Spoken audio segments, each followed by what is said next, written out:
If you had to describe a person, you would most likely start with their name, age, or occupation. But with this person, none of that is possible. He doesn't even remember these things himself. He has the appearance of a young man close to 25 years old. We are forced to introduce him starting from the moment his first memory was triggered. That is, the moment he awoke with a deep emptiness, as if emerging from a long dream amidst the ruins of a world where everything had been destroyed. When his eyes opened, the first thing he felt was a profound void. The air was filled with the smell of burnt rubber and decaying cement. The colossal buildings that must have once scraped the sky now stood like skeletons, staring up at the heavens. Collapsed concrete slabs, twisted iron beams, and shards of glass covered the entire ground. Who am I? He muttered to himself. There was no answer. He had no memory of a name, a home, or how he came to be in this place. There was a patch of dried blood on his forehead. Looking around, it was clear this was not a natural disaster. It was the aftermath of a great war. He struggled to his feet. Although his legs trembled, he knew he couldn't stay put. Under the gloomy sky, the young man with no memory began his journey through the ruins. As he walked, step by step, the silence felt heavy. Amidst the concrete fragments near the burnt wreckage of a large vehicle, his attention was drawn to an unusual object, half buried in the ash. He gently brushed the ash away. It was a small, black, leather-bound diary. Its edges scorched, but its cover still intact. He hesitated, then fearfully turned a page. The small, neat handwriting looked strangely familiar to him.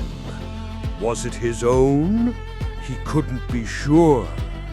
On one page, a sentence was written in large letters. The end is near. We don't have time to escape. We need to transmit data for the code name Phoenix. Today is the last day. Phoenix? Transmit data? As he read the words, a sudden, burning pain erupted inside his head. For a fraction of a second, a silhouette wearing a helmet and a flash of laser light ignited and faded in his mind. He realized this diary was the only clue he had to discovering who he was in this ruined world. Following a faint sketch of a map inside, he headed toward the entry point of the old underground railway system. The path to the subway tunnels was treacherous, winding through the most devastated part of the city. This journey was the first serious challenge he faced. As he passed through the broken remnants of a building, a horrifying cracking sound rang out. A massive concrete block crashed to the ground just a few feet away from where he stood. He jumped back, his heart pounding, as a thick cloud of dust engulfed the air. He then heard a strange, low-frequency mechanical grinding sound echoing among the destroyed buildings. It was not a natural sound, suggesting that some automated defenses or dangerous entities might still be active. He dropped to a crouch, moving with extreme caution. Finally, he reached the tunnel entrance.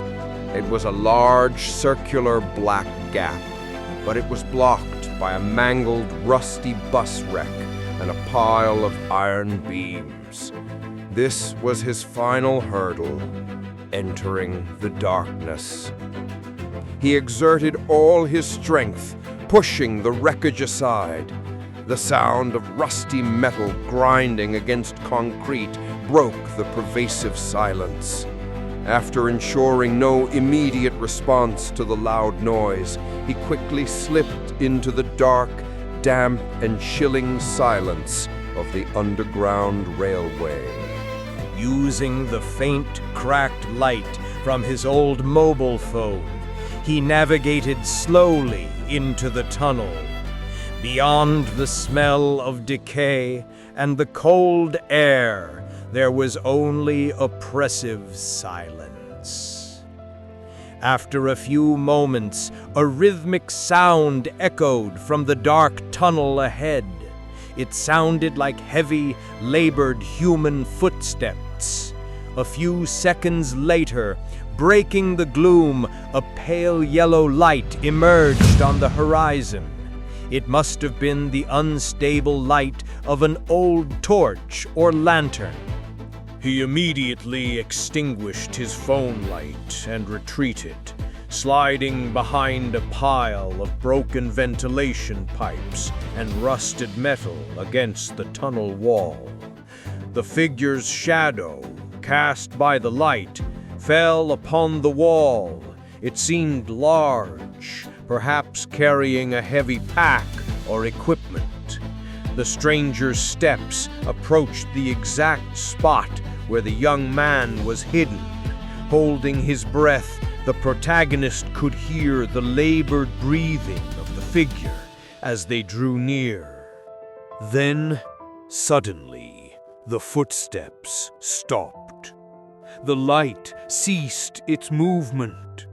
A deadly silence descended upon the tunnel. All that remained was the shared, echoing sound of their breathing. He knew the stranger was aware of his presence. Frozen in the darkness, both figures remained absolutely still, locked in a tense standoff, waiting for the other to make the next move. What do you think will happen next? How will he resolve this standoff?